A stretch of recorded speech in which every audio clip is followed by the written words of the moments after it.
From Anshe Sfar Beth El Emeth Congregation, it's time to take 10 Minutes for Torah with Rabbi Joel Finkelstein.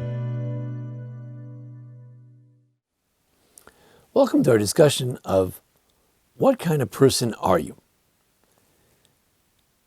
Years ago I read an essay by Rabbi Soloveitchik about the notion of Rosh Chodesh man. Rabbi Soloveitchik took the idea of Rosh Chodesh, the new month, the holiday that celebrates the Jewish new month, and he turned it into a typology. Rabbi Soloveitchik was very big on typologies. There's a typology of a Rosh Chodesh type persona. And then I wanted to expand it to other personas as well. So what's the Rosh Chodesh persona? Rosh Chodesh persona is someone who, like Rosh Chodesh, is very special, very holy.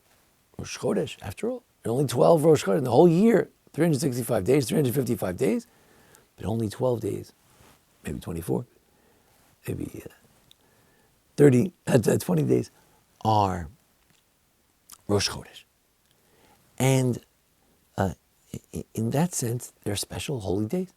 In the Beis HaMikdash, there's a special sacrifice in the temple on that day. But if you look at Rosh Chodesh, you look at a person on Rosh Chodesh, he's working, he's doing regular things.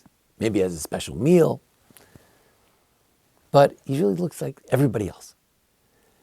But even though he's enshrouded in the mundane wardrobe, but mundane cloak, actually, beneath it all, he's very special. There's a holiness there that you can't see. So let's try to expand this idea to different typologies. What would a Shabbos man look like? And again, I mean man in the sense of persona, typology.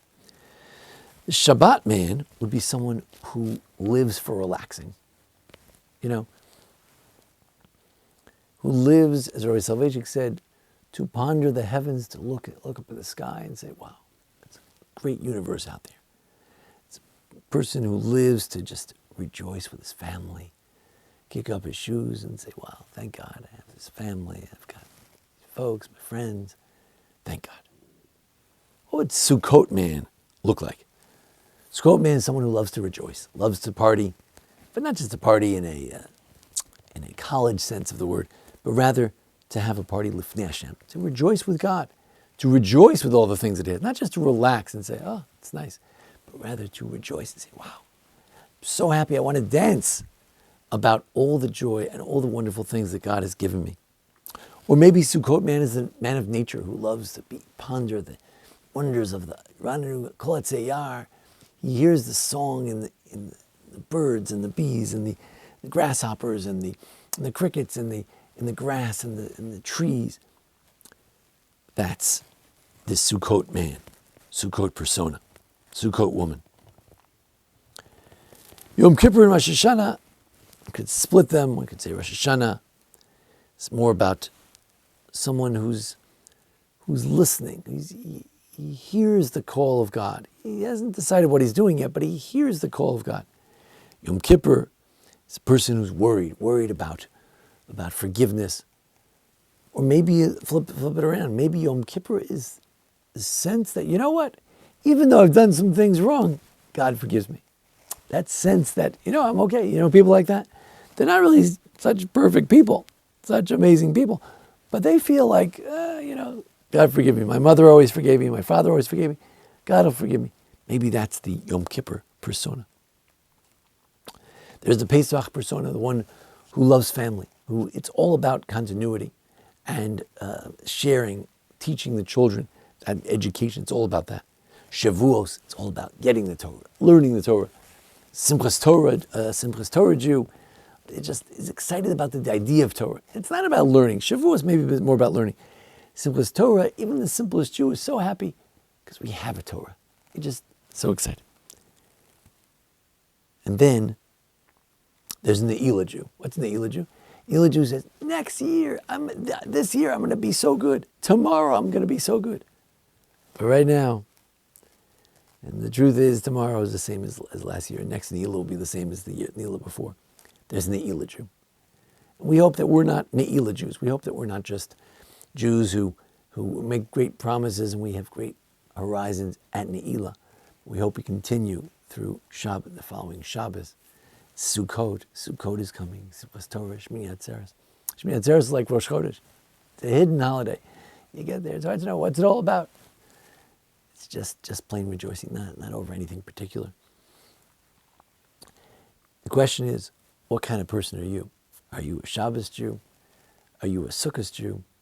Are you a Pesach Jew? A Shavuos Jew? Or a Jew, as they say in Yiddish, a Pesach Yid, a Shabbos Yid?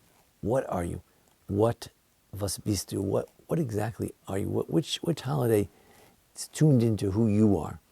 And what could we do to cultivate these other persona that maybe are not so much us? Maybe we're a guy who likes to relax, but maybe we need to learn more about Rosh Hashanah to hear the voice of things that need to be done. Rabbi Saul Berman once said that on Shabbos, it's not about what you do. You don't have to do anything. It's about who you are. On Yom Kippur, it's not about what you consume. How many suits I could buy or how many cars I could buy. It's just about, we're not consuming anything. Nobody's consuming anything. No one's eating anything. You can't have better filet mignon than me because no one's eating anything. It's not about that. Let's consider, who are we? What kind of Jew are we? And what kind of Jew do we want to be? And this year, this time of year, as Yom Kippur approaches, Sukkot approaches, we have that opportunity to ask ourselves, what kind of person am I? Thank you for joining us here at the Anshe Sfard Beth Lehem congregation here in Memphis, Tennessee. Join us each week for discussion of the Parsha and the holidays. And thanks to Jason Lefkowitz, our producer. Thank you. This has been 10 Minutes for Torah with Rabbi Joel Finkelstein. To learn more, visit asb.org.